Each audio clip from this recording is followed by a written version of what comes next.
بسم الله الرحمن الرحيم والشمس وضحاها والقمر إذا تلاها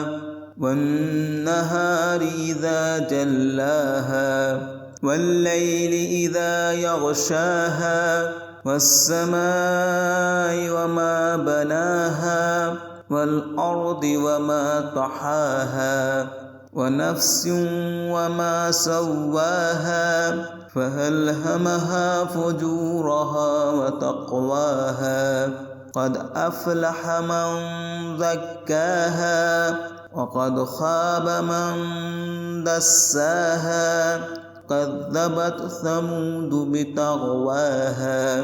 إذ انبعث أشقاها وقال لهم رسول الله ناقة الله وسقياها فكذبوه فأقروها فدمدم عليهم ربهم بذنبهم فسواها ولا يخاف عقباها.